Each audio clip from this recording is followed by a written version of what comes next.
Oh yeah, we'll just wait a few more minutes to get a few more people in, and then we will begin our safeguarding patient data webinar.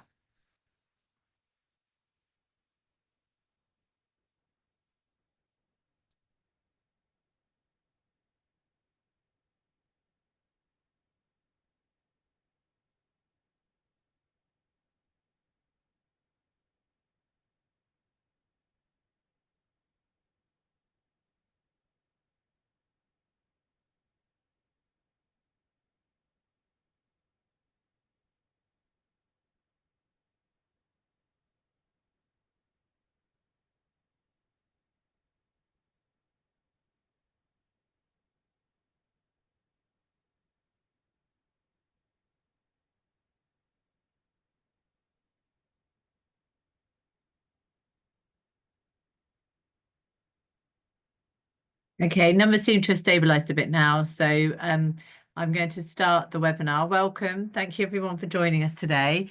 You've come to the Digital Care Hub and the Healthwatch joint safeguarding patient data webinar, looking at cybersecurity and data protection in healthcare. So just to go over a couple of housekeeping things, and then I'll pass over to our speakers, Katie and Andre. So this webinar is being recorded, so you will have access to it afterwards. I'll be sending that out to all those that have registered. Attendees are on mute and can't be seen, so it will just be the presenters presenting. But obviously, if you do have any questions, please use the Q&A function to ask any questions, not the chat. So it's a bit different than the Teams function. And that way I can keep an eye on the questions and we can bring it to the speakers. But yeah, please do use that Q&A function. And not, like we've said before, you will get access to the recording and the presentation, so we will send them around to those that have registered. Thank you very much. Over to you, Katie. Hi, everybody. Really pleased to be here today.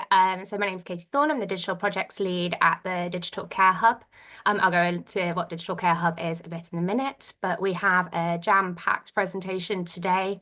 So we'll be talking a little bit about the importance of cybersecurity and data protection. Then I'll be passing to Andre. He's going to talk about Local Healthwatch and data and cyber protection and how Healthwatch can support around this really important space. We're going to talk a little bit generally about some of the main cybersecurity threats in health and social care, and then best practice examples of things that you can do, helpful top tips to take away as an organisation and things to think about. And we'll have an interactive Q&A session at the end. Don't feel like you have to wait till the end for questions. As Eleanor said, please do put any questions into the Q&A as we go through. Really happy to talk about it with you at various points throughout the presentation. And also feel free to introduce yourselves in the chat, say hi, have a conversation as well. So for those of you who may not know Digital Care Hub and what we do, we are a community interest company which is run by the sector and for the social care sector. We provide free support to adult social care providers all across England on anything to do with data protection, cybersecurity and technology as well. It's really important to us that we work in partnership with people from all across the sector, including people with lived experience, care workers, health and social care organisations, and national and local government.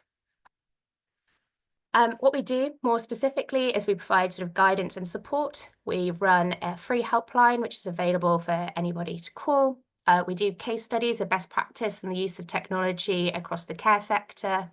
We provide links to where you can access funding, where that's available around technology, and also maintain a newsletter which goes out fortnightly for all of the latest updates on anything to do with tech in social care, and run lots of events like this one today. So please do look at our event pages for other information which is coming up. Our expertise is quite broad, and as I said, you don't need to be a member or pay for it. It's all open source and free to use. Covering today, we'll be talking a lot about data protection and cybersecurity, but we also do a lot of work around digital skills and training, AI and robotics, software, equipment and connectivity.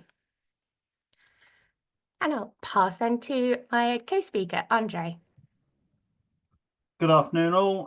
So I'm Andre Benham. I'm one of the regional managers at Healthwatch England, also look after volunteering and digital elements as well of what we do.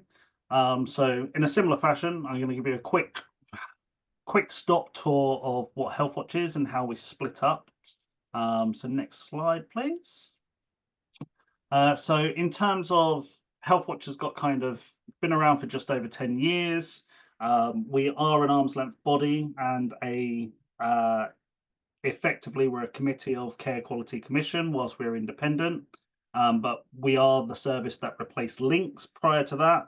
And then also even further back than that, community health councils and Commission for Patient and Public Involvement in Health.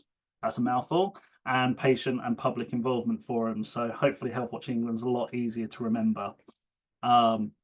Moving on into what we're here to do. So Healthwatch as a network. So there are two elements. There are the Local Healthwatch network. So those are the local Healthwatch that currently, in terms of the way that they're run, there are 153 across the country, across England, and then we have Healthwatch England that I'm a part of, that we have kind of overall guidance and bring stuff together nationally as well. I won't go through all of it, but just to kind of give you a main elements of what we do and how it kind of applies as well. The main part is, working with the public, patient views, local people in their communities, what their needs are, what their experiences are, what the local care services, and then how do we utilize those. Some of that is from making reports and recommendations about care services, local services that should be improved or ways they can better themselves. In terms of that, it is part of the provision on whether local care services can be improved and sharing those views with us at Healthwatch England as well. So there's that kind of local element to it of Local Healthwatch, and then the broader element of kind of national policy change as well that we can try and do. Also, in terms of that's relevant to today's conversation, potentially, is we have the power to carry out enter and view visits. Just to touch on, because of the relevance later on in today's session as well, we do have 5 shared values across our entire network, so across Healthwatch England and the local networks. One, just to point out, collaboration. There's lots of different people I can see from the chat today, lots of Healthwatch, great to see all of those, of course, but lots of those from all other elements of the sector as well, and across different voluntary sector organisations, different care sector, everything. One of our things is to work with both internal and external organisations and to work together. That's how we believe that change can really happen, is to all work together for a greater impact. So the Local Healthwatch, as I kind of alluded to, 153 Local Healthwatch across England. They are commissioned all slightly differently, but they're effectively one for every local authority area. Some are hosted, some are standalone, but they all have their own decision-making boards. They're all responsible for their own areas. So if you speak to one, if your area that you work in and talking about collaboration, might work together, might do something, you may find that they work slightly differently. They have slightly different views because they are local organisations focused for their communities, for their people. But essentially, they are accountable to local authorities. So following kind of, what their main elements might be looking at in terms of healthcare and social care. Thank you. Next slide. Just in terms of collaboration and who we work with, a wide range of stakeholders. So more, that you might expect, such as CQC, the Care Quality Commission, other Local Healthwatch, the ICS system. But then there might be, the others, public health advocacy, VCSE sector, health and wellbeing boards, safeguarding adults, safeguarding children's teams, overview and scrutiny committees, and lots of others.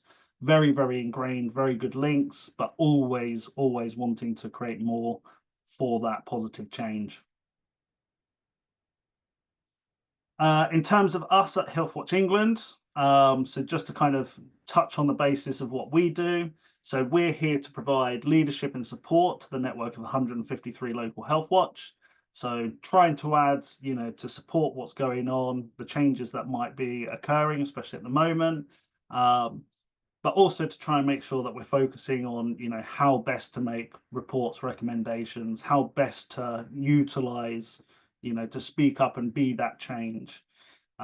We also collect all of the evidence around health and social care, which then can help us to try and make policy change or to have influence on a more national basis or a regional basis sometimes. We also provide support and review we have a quality framework, so trying to make sure that every single health watch is upheld to a certain standard. And we also work with local authority commissioners, supporting them around the Healthwatch network as well, and how best it can be integrated into their areas. And that is a brief whistle-stop tour on Healthwatch. Thank you. Thanks, Andre. So we're going to touch a little bit then on the importance of cybersecurity and data protection. I feel like given the current news that's been very prominent, that Marks and Spencer's currently are undergoing quite a large cyber attack, and that's been all over, that maybe these slides are less relevant than they have been previously in terms of talking about the importance. But I do think it's worth reiterating from sort of a health and social care perspective why it's really, really vital that we're all taking data protection and cybersecurity really seriously in our organizations. The number one thing is that keeping people's data safe is a key component of client safety. When we're providing care and support to people, sometimes quite vulnerable people, making sure that their data is being kept safe, not going to the wrong people, doesn't put them at risk of being impacted themselves, is a real key component of what we do. Unfortunately, we do hear quite often about people's data being sent to the wrong person or their data being hacked. Particularly more elderly people can be quite vulnerable to sort of phishing attacks or catfishing, to mean that they get conned really into giving away their sort of personal or financial information. And so it is an increasing threat that we really need to be taking quite seriously as organizations. We also have a legal responsibility to protect data of the people we support and also staff within the health and care sector. UK GDPR and Data Protection Act are really clear about our responsibilities to keep people's data safe. And that includes also making sure we report any potential data breaches to the Information Commissioner's Office as the regulator as well. So not only is it the right and ethical thing to do, we also legally have to make sure we're taking this really seriously as health and care organisations. We are seeing an increase in use of technology. I think it's fair to say across social care, we've seen huge increases in the use of digital social care records, for example, in the last 3 years. In 2021, only 40% of CQC registered adult social care providers were using a digital care record. That's now 80% of all organisations in the sector. There's huge benefits of seeing this increase in digitization. Information can be shared more easily between sort of health and social care. So GPs, pharmacies, and adult social care providers are better linked now, and information can be accessed at the right time. But obviously there are new threats which come from using more digital systems. And that means that we need to make sure we're really thinking through things like staff training, making sure we have the right policies in place, making sure we have business continuity plans, importantly. And I'm going to come on to some of those sort of top tips a little bit later in this presentation.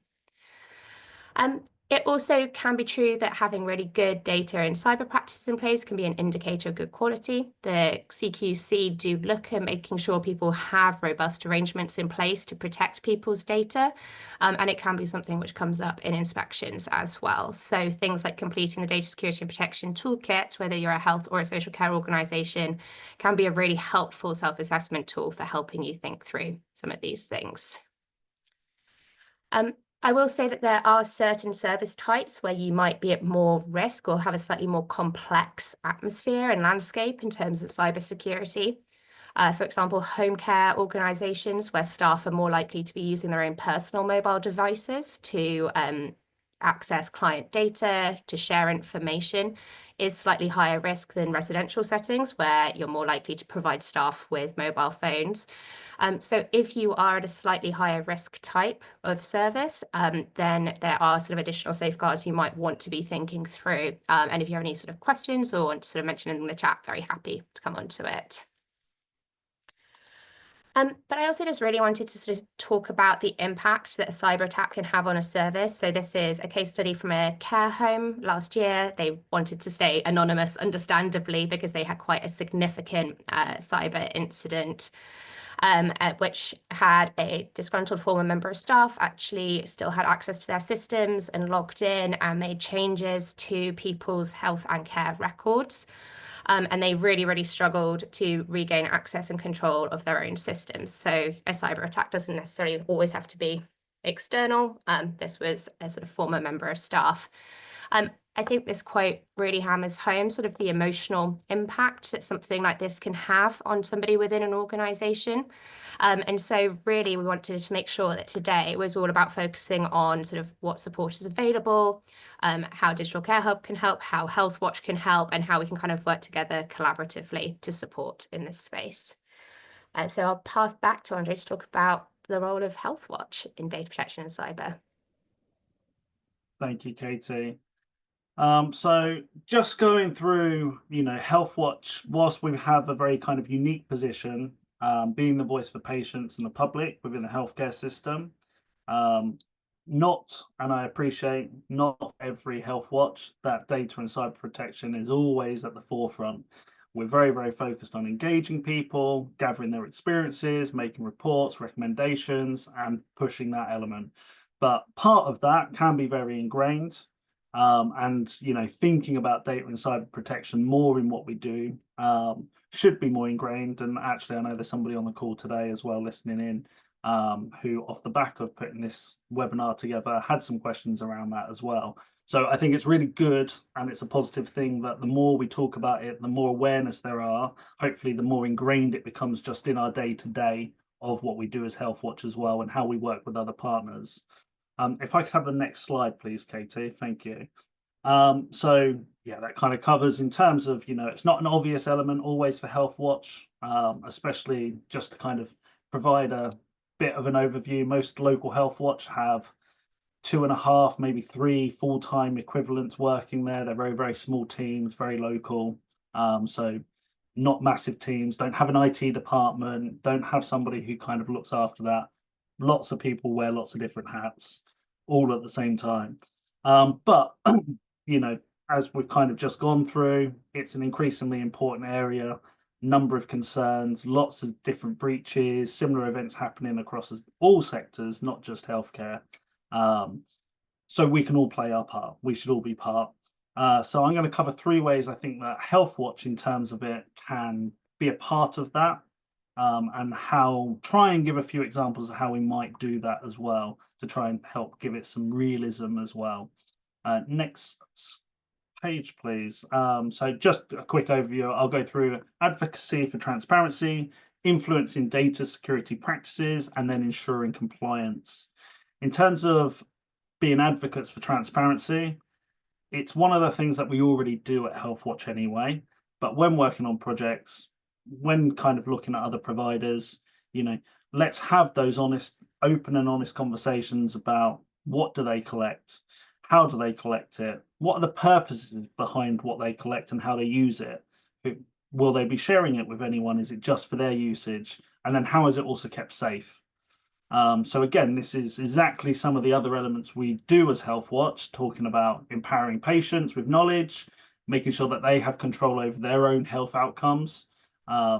So some of those ideas that, to try and bring it to life as well, not just talk about it in a theory, is, as part of a general practice survey, when you're asking patients feedback on how their practice is, their experiences, how it is, asking about how their data is used, potentially, and then having that data to then add into your additional report, add into your recommendations, even if you don't think there's anything of note, if there's 1 or 2, to bring them back to the GP, even if it's not publicly, but just say, there was this query, maybe this might help. Other way as well, thinking about collaboration again, working with other local VCSE sector organisations, or even patients to create a plain English guide to data sharing in the area. So again, all of our local Healthwatch are all local in their authority areas. So thinking about, lots of Healthwatch already create different guides, different guidance documents, signposting, part of it, it might not be a standalone data sharing, but it might be inclusive in certain elements on certain things. So yes, just some ideas around that. Next slide, please. So then moving on to influencing data security practices, this kind of builds upon that kind of next step from the last slide as well. You know, lots of influence has been made in health and social care. We do appreciate that change takes time. You know, these aren't quick fixes. These aren't things that change overnight. Quite often we know these changes can take months, years, unfortunately decades on some elements. But Healthwatch is that important element between patients and services and adding to those improvements. So undoubtedly, Local Healthwatch always understand local patients, what their concerns, what their experiences are, what's around. So thinking about that, this can, and whilst this might seem a bit of a bigger element, how do we, you know, influence data security practices? It seems such a big thing. It's not something we specialize in, and that's absolutely correct. But if there is something, so I'm a regional manager for London. It wasn't that long ago. There was a major data breach across several trusts. Get involved. If you've got the time, you know, just something to get involved, help gather the public view, gather their concerns, gather the issues that they've had, and then play a part in making sure that those lessons are learned. So work with the services, holding those services to account that you do well. That is what Healthwatch does well, is holding services to account. And hopefully that then helps prevent future incidents, or at least helps to maintain, you know, better data practices, better cybersecurity, but also that we continue to look at that continuous improvement. You don't need to be experts, don't necessarily have to understand it all, but holding them to what they say can be a good step. Also reviewing, following up on that, analyze any feedback. You know, if you receive any just general feedback that mentions data security concerns, go back to the services as necessary. Lots of Local Healthwatch receive a lot of experiences, and make sure that if there is a data security concern there, that it is raised with the right people and it is answered. And then the third element that I've put down there is, as part of our wider engagement work, whether it's different events, workshops, however big or small, you know, you could add in an additional area around data security. Could just be what we discussed previously, extra question, or if it's part of, you know, a larger multi organizational event or something, you know, could a few of you get together and have a table around, or a discussion around data security, what it looks like in your area, what people are doing, what does best practice look like? Because I think that's quite often one of the elements that we struggle with as Healthwatch, is what does good look like? And hopefully off the back of this, you'll learn what some of best practices look like. Next slide, please. And then finally, ensuring compliance.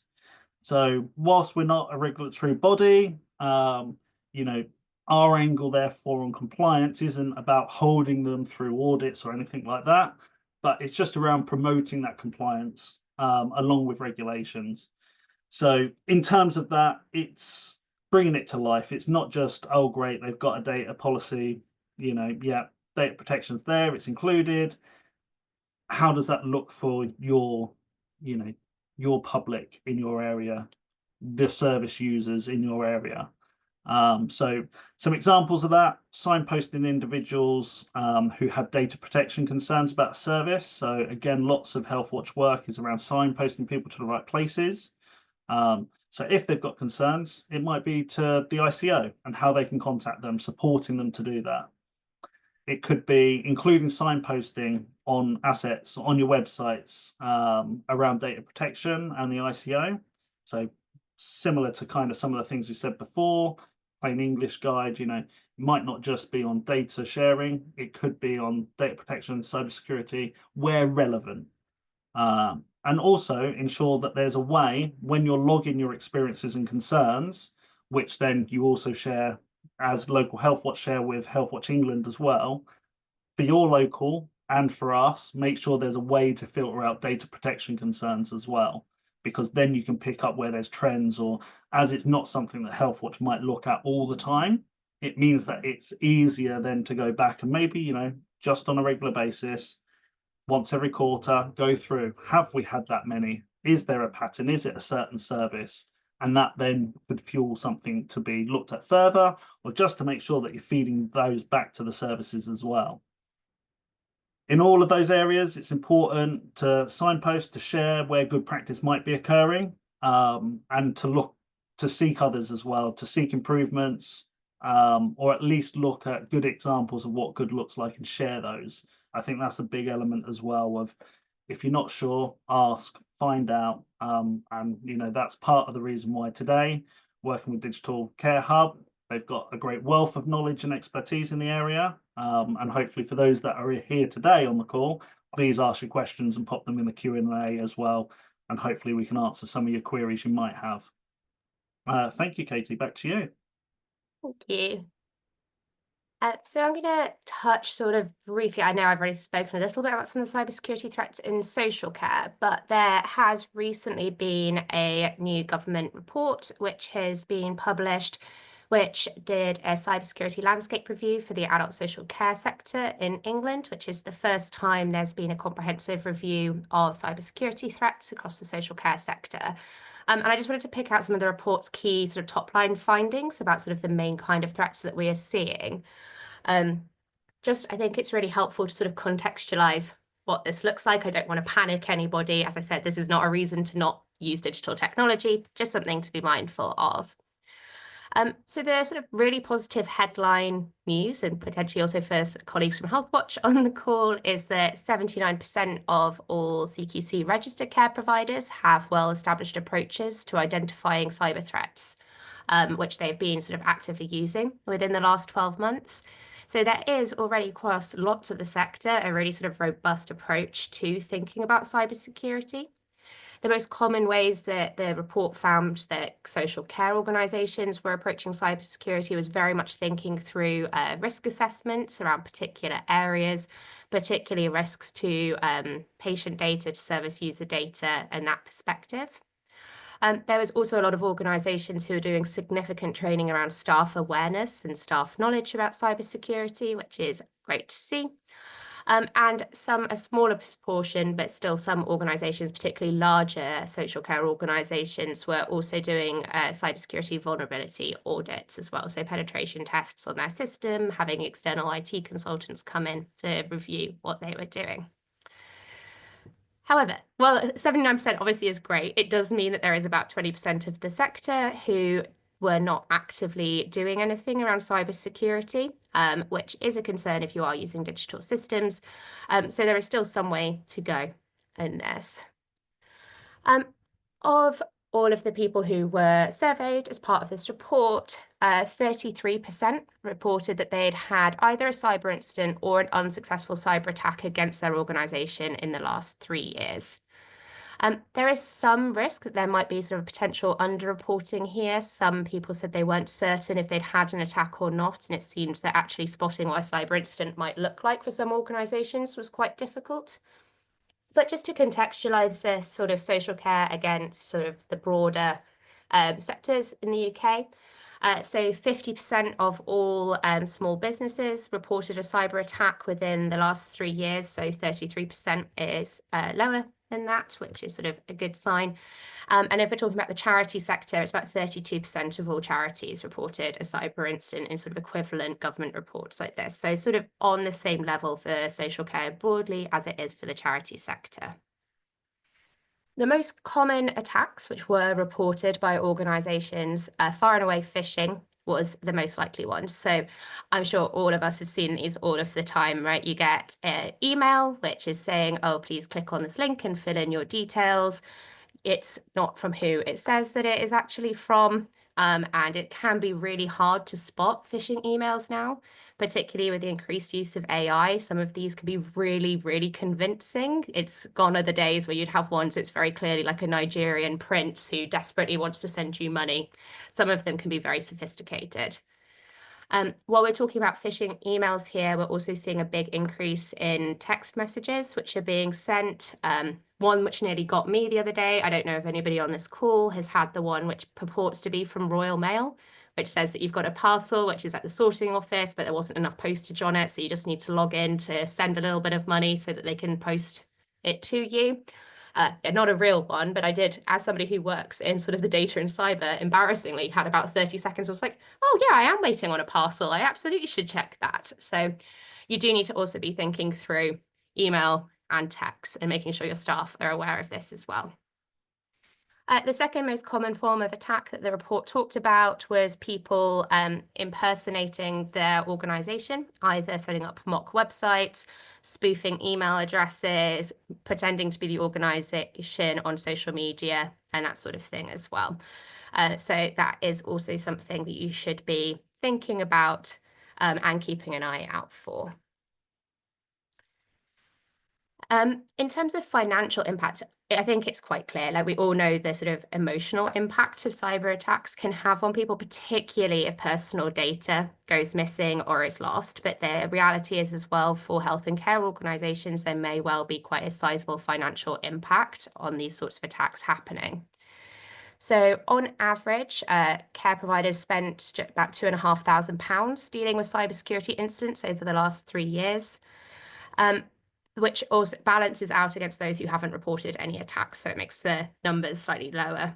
If you take out all of those organisations who hadn't had an attack in the last 3 years, care providers who had reported at least one incident spent on average £9,500. So costs can really rapidly increase if you are having to respond to a cybersecurity incident. And the highest cost of incident reported by a single care organisation over the last 3 years stood at just over £900,000. So if you are a care provider organisation here, I cannot tell you how much we would recommend having cyber insurance, just in case something like this is to happen to you. It can be really easy to fall foul of incidents like this. As I said, phishing emails are the most common ones, and it just takes somebody not reading through carefully enough to have an impact in this way. Cyber insurance can, not only will cyber insurers help you if you are going through a cyber incident, will provide you with advice, but also can help you to cover some of those costs. We know it's a really difficult financial environment at the moment. So please do whatever you can. So final headlines from this is that the vast majority of incidents did result in actions being taken by the care providers. So, Andre was mentioning before about the importance of follow-up, lessons learned, changing policies and practice, really understanding how people were impacted. And that is something that we are seeing happening in social care, and something that probably we all need to make sure we're working together on as much as possible. If you do have an incident like this, it's important not only to deal with it at a head office level, but also to talk to patients, talk to service users and to clients and people you provide care and support to, speak to staff who are impacted by this, and let that inform your next steps, any updates to policies that you may need to look at, and any new trainings and communications. It can be quite scary, particularly for staff and people who are using care and support services if there is an incident, so good, frequent communication is really key. So on to some best practice. Also, yeah, I just spotted in the chat, Every also had a major cyber incident. For you are absolutely correct. So top tips, we would say this is for sort of health and care organisations, and resources that can be signposted to as well by anybody who supports health and social care organisations. So we always recommend that organisations complete the Data Security and Protection Toolkit. It's an annual self-assessment which has been designed. There is a specific social care view. There's also a primary care view, pharmacy view, also hospital trust view. The hospital trust one is much more complicated than the one for sort of small pharmacies, care homes, that sort of thing. But it allows you to work through and check that you have all of the things in place around data protection and cybersecurity. It's free to complete and is really a helpful checklist that you can work through once a year. If there are significant changes to legislation or to regulation, then that will be reflected within the toolkit, and it can really be a prompt for organisations as a starting place to really start thinking through your approach. It's really important as well to have clear policies on how you're going to think about data protection and cybersecurity as an organization. There isn't really a one-size-fits-all for all of these things. For example, some organizations might feel comfortable with letting staff use personal devices for work purposes. Some organizations don't feel comfortable with that. Whichever route you choose, it's really important that you have a clear policy in place so staff are really clear on what they can and can't do with their personal devices.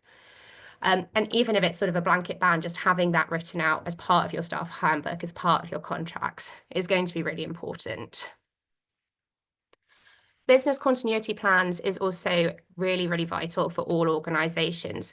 You don't want to have to figure out what to do if you do have a cyber incident while you're in the middle of an ongoing cyber attack. That just is going to add so much stress to everybody.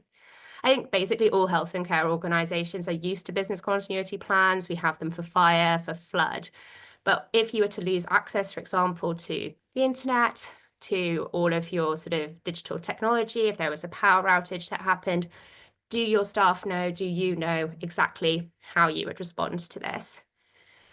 It's also worth thinking through what your business continuity would look like, not if you just lost access to systems for an afternoon, but actually if you lost access to systems for up to several months at a time.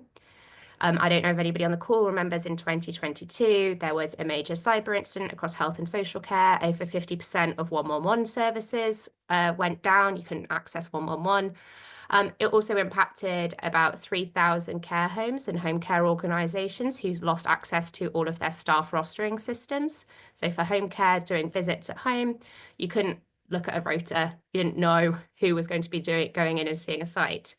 And many of those organizations didn't get that data back for 6 months.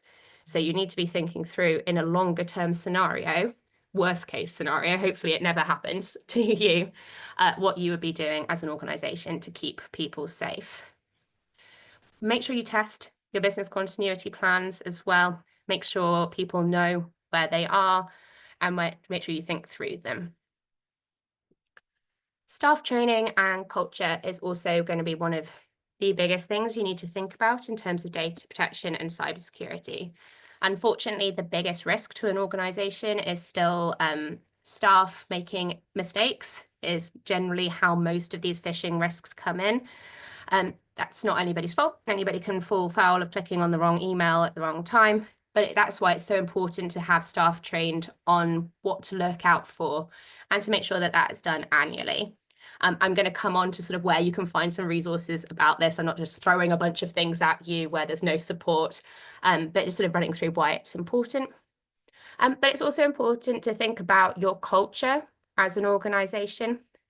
If somebody does make a mistake, if they do click on that email, if they do lose a mobile phone which has got patient data on it, it's really important that they know it's okay to come to the organization and to share that as quickly as possible. You don't want to have a punitive culture where people try to hide mistakes like this. It could snowball into a much bigger incident. If a mobile phone is lost, for example, and it's got patient data on it, you would like to know as an organization straight away. You can then lock down access to that phone. You can report it to the ICO if that's what you need to do. You can act really promptly and get it under control. So making sure you have a culture where staff feel really comfortable coming to you and being transparent about that will be vital. I feel like I've talked a lot about mobile devices. If people have specific questions, we can come back to it, but I'll go past that one. Again, do invest in cyber insurance. I know that costs are quite tight at the moment, but if that is something you can add on to your existing insurance packages, quite often it's something that can be parceled up now, very much worth doing. And finally, make sure that your organization has somebody who has responsibilities for managing cybersecurity at a senior level. They don't need to be a cybersecurity expert. I'm not saying you need to go and hire somebody who's a computer wizard who's doing all your coding. It's more somebody at a senior level who is making sure policies are up to date, who can review staff training and staff culture, and is keeping it as sort of a key risk on the agenda of senior leadership to kind of keep monitoring as an organization. So this is my bit where we run through, and I know that Eleanor has been putting these in the chat, so thank you so much for that, Eleanor. We have lots of free resources for social care providers. There are also significant amount of resources for the NHS as well, which we can pop links to separately if there are people here from the NHS who'd like to see those. So first one's first, we've got cybersecurity guidance, which also has a checklist on how to respond to and recover from a cyber incident. If you don't have a checklist yet of things that you need to make sure that you are doing, you can download this one for free. And it's something that frontline care staff or admin staff could also have access to. So if as a manager, you weren't in the business, there is still an approved process that you have checked and that staff know where to find on how to respond. If you are a new care service or thinking of setting up a care service or opening a new site or location, we also have a checklist for new organisations who are getting up and running. Quite a lot of these things are if you are trying to set up a new CQC registered organisation, you can do in the meantime while you're waiting for your registration to come through as well. So sort of get your paperwork in order right at the beginning so you don't have to retroactively put this in later on. And we also provide free e-learning for data protection leads and for frontline care staff as well. So we have two different levels. So one which is for literally anybody working in a social care organisation, and one with slightly more detail for people with specific responsibilities around data protection and cybersecurity. They are developed for social care, so there's personas based on the kind of organisation you work in and what your role is specifically. It's very much focused around sort of practical tips and things that you might come across in your work. It's all free to use. Also, if you have a learning management system, we will provide you with the SCORM files completely free of charge as well, so you can have it embedded within your own training environment. We don't track and monitor this. This is really for you and your internal use and your internal organisation. And our newest one, and gosh, so we've just created this cyber game, and I shouldn't say it because the team who developed it in our team, they're fantastic, but I get very frustrated with this game because I always lose at it. So the cyber game, basically, it's something you can either do on your own or as a team, and you pick your persona, whether you're a registered manager, whether you're a nurse, whether you're an admin staff, and it puts you into the scenario of you are in the middle of a cyber attack against your organisation. And it asks you questions at various different points about what you should do and how you should respond. There's no right or wrong answers. You get scored based on how strong it is in terms of cybersecurity, but you get marked down on how high the cost is. So if you pick something which is really, really cyber secure, but also costs an absolute fortune to do, they sort of balance out against each other. So I always lose because I always find myself picking the really high cost options, which are not really feasible things to do. But it's a discussion tool. It's completely free online to really sort of think through what your approach might be as an organisation. And finally, just to round out, so our data and cyber program, which is free to all adult social care providers, is called Better Security, Better Care. We provide free national and local support with the Data Security and Protection Toolkit, but also broader data protection and cybersecurity. You can access all of this for free.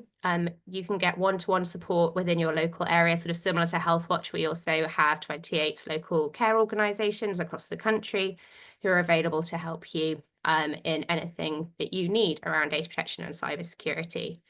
And actually some training, which I haven't put in here, but should mention. We know that for those organisations working with working age adults with learning disabilities, sometimes it can be quite difficult to talk to people you're supporting around how their data is being used and what this means to them and what their concerns are around data protection and cyber. So last year we did some work with Liverpool Social Care Partnership and people with lived experience to develop easy read guides to talk about data protection with people with learning disabilities who need easy read guides. And those are all freely available as well to help with this kind of discussions. So hopefully I haven't scared everybody about all of the cyber risks. I promise there is a lot of help out there. And I'll pass back to Andre. Thank you, Katie. Yeah, hopefully not. And I think, you know, part of what I'm going to touch on as well in terms of thinking about collaboration with healthcare providers to try and assist with data security, making it better, stronger, and, you know, being able to share best practices and where to find things like you've just shared. For one, if prior to me knowing and me knowing Eleanor and making that link between Healthwatch and data security, I wouldn't have known you even existed. I'm hoping that some of the Healthwatch network did, but I can guarantee it wasn't broadly. So where do we find that, that help, that assistance? So thank you. If I could have my slide, please, that'd be great. A few elements, whilst this is kind of more focused around Healthwatch, I think, it's also broader. It may not fit perfectly into what you do. We've got a wide range from seemingly the chat and the welcomes of where people are from. But I think broadly speaking, it kind of incorporates in some way, shape or form. For Healthwatch, we already work with a wide range of stakeholders. As I said, collaboration is one of our values, one of our 5 values. And we work very closely with the rest of the VCSE sector as well, throughout their borough or county, across their local authority. As long as it's health and social care, it's absolutely fine. So a kind of few elements I wanted to touch in terms of working together, how we can collaborate. Information sharing and feedback. So obviously sharing feedback and experiences to service providers. The importance of policies being in plain English, and that these and the practices are also available to the public. Joint training and awareness. If possible, work together on training locally. I know this is much more complex, and quite often different organizations will have different requirements. But in terms of even doing something occasionally that's maybe slightly broader, that brings people together, can be a good way of, aligning local policies, views, and also being able to share best practices and finding out more. And that signposting to go, here's some resources that we know. There is templates that are available if you don't have it. All these things that otherwise you might not know exist. As Katie kind of said, around ensuring data security is on the agenda at key meetings, forums, events, but to be involved in those discussions as well. Ask questions, broaden your knowledge. And it's a forever changing environment. It's not something you go, yep, I know all there is to know, because tomorrow there'll be something new, weird, wonderful, new ways of doing things. AI is, one of those prevailing things that has some great usage, but also has some major pitfalls that could catch us all out. Involvement in data governance. So Healthwatch and other key partners, be involved.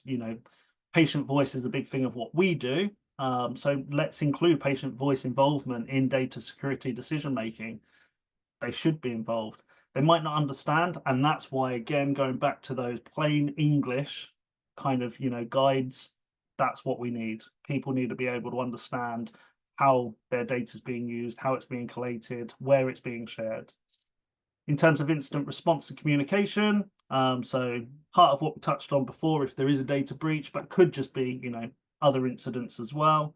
Healthwatch could be a two-way conduit for ensuring patients are kept informed and supported, but also providing critical feedback back to service providers as well. We're very good at doing that, and part of that is we don't necessarily have to understand 100% of what's there, as long as we understand what the public, what the patient's issues, concerns might be, and feeding those back. And also challenges, funding's being often cut left, right and centre, especially across social care, healthcare, Healthwatch, whatever it is. I doubt anyone on this call is seeing more funding. So, let's try and work together. That collaboration can mean that there might be, sharing that workload to work together, be it around joint training and awareness, be it around, just knowing where some of these things are, templates, examples, best sharing.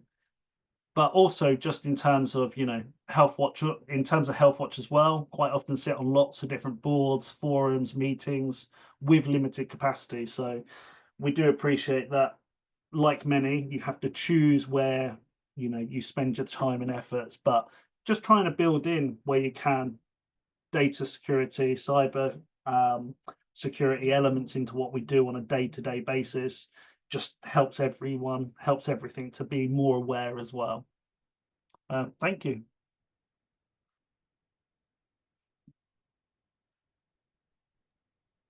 We do have a couple of questions, Katie.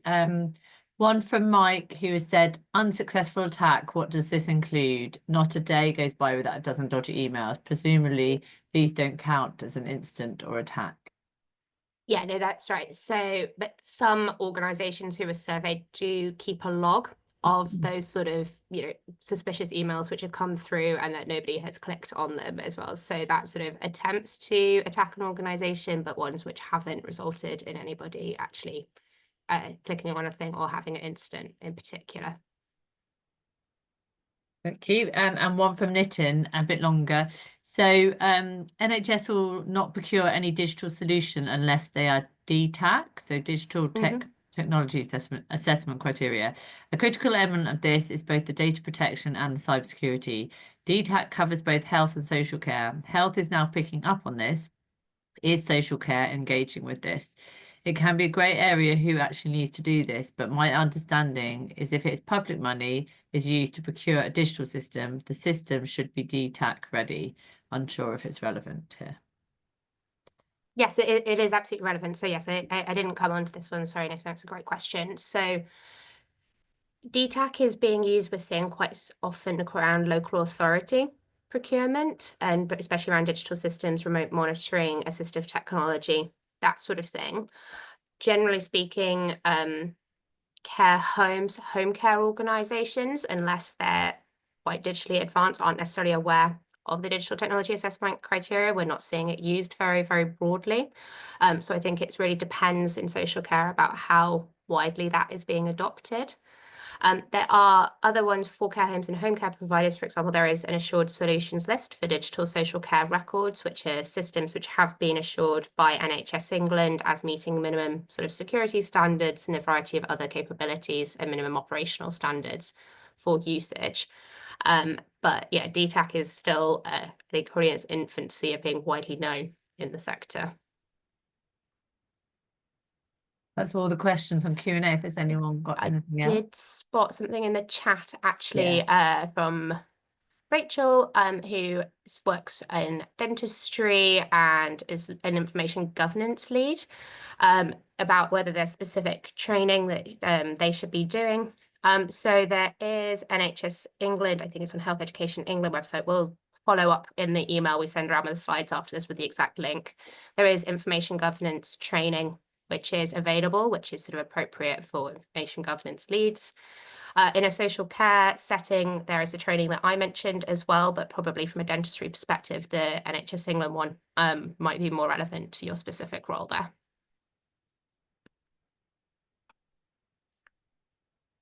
Great. Anything else? Sorry. Yeah, is there any more questions anyone wants to ask in the Q&A?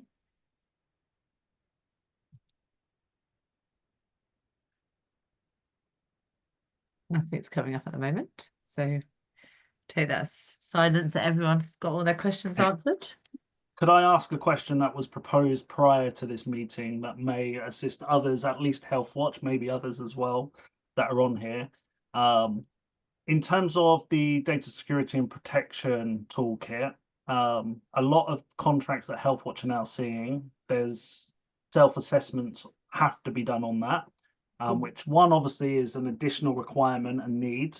But the question I had that was proposed to me was that there has to be completed annual training with a 95% completion rate for anyone handling personal data.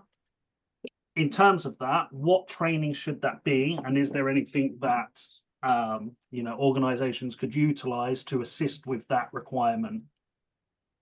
Sure. So yeah, that's absolutely right. So within the data security protection toolkit, there is a requirement for 95% of all staff to have annual data protection and cybersecurity training. The 5% really covers you for things like long-term sick, maternity, paternity, sort of statutory leave. I appreciate it's a very high benchmark, but that's sort of, how seriously this is being taken. So For social care, the training that I mentioned was specifically designed for social care organisations to help their staff answer that question. So it's for bite-sized e-learning modules, which meet all of the learning outcomes required by the toolkit.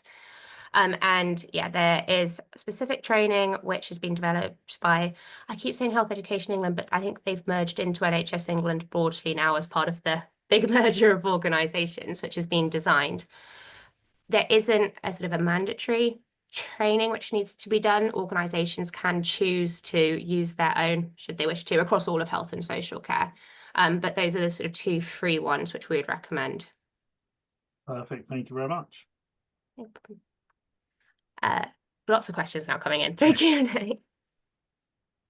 Yeah, there's a question about, please, I wish to know if there is any way to log into the student portal so I can see my, okay, that's not, I'm not sure that's relevant for here. If you're talking about the general training, there is the links to the our website above, which has all kind of training and policies and practices that you can have a look at. Mm-hmm. So there's the toolkit's a self-assessment. So how common is it to get an external audit? We don't have figures on that for social care because people aren't necessarily reporting on that. We do provide an option in some areas through the Better Security, Better Care programme to have somebody come in and sort of do a health check of your self-assessment. It's not a full audit, but somebody will go through with you and can give you hints and tips. And if you contact us, we can put you in touch with that team and tell you more about it. I believe ICSs, it's a requirement in hospital trusts to have an external audit of the DSPT, but it's not a requirement for GPs, pharmacies, social care yet.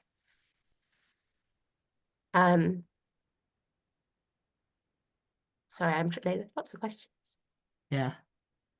The next one is, how can we remove DMARC report that keeps coming to our email every day? That will be dependent on your local IT settings. And I'm not your technical person for that one, but yeah, we will take that one away and we can come back to you Sunday. It's a good question. If there's some generic advice that we can give, we'll take it to Sam, who is our techie person on the team, who can help much more than I can.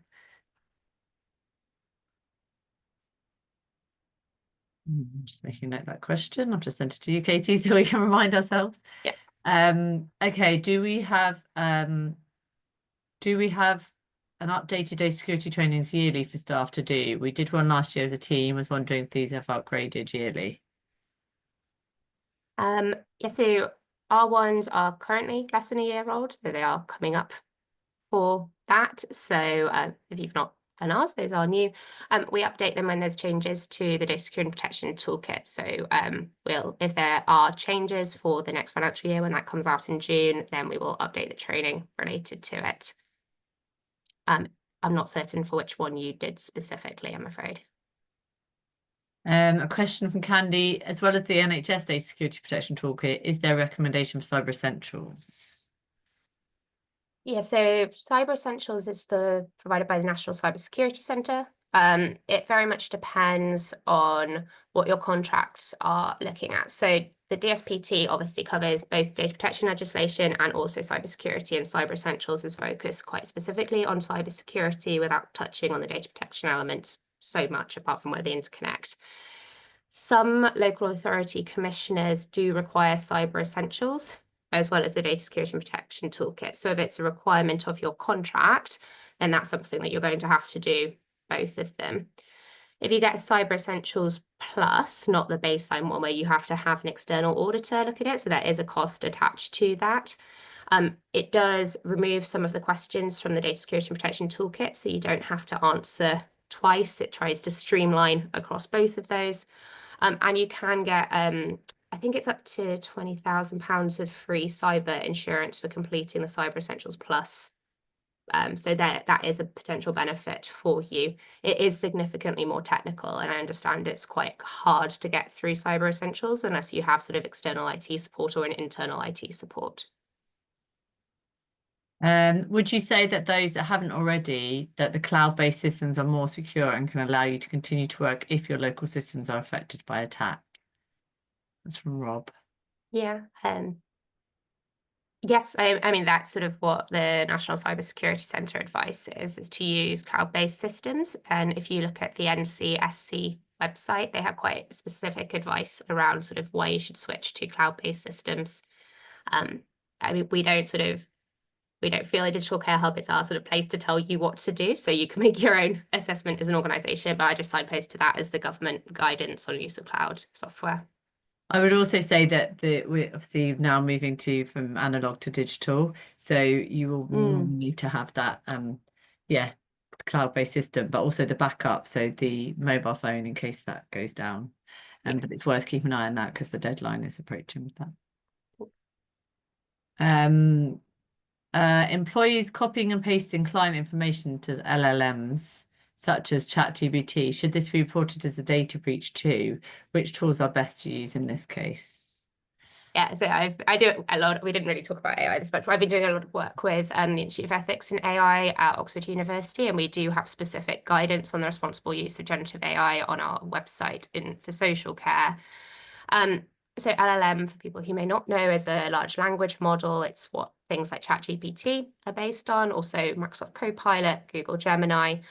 The free version of ChatGPT is, the service is based in the US. Once you enter data into a large language model, it's basically impossible to get that data out.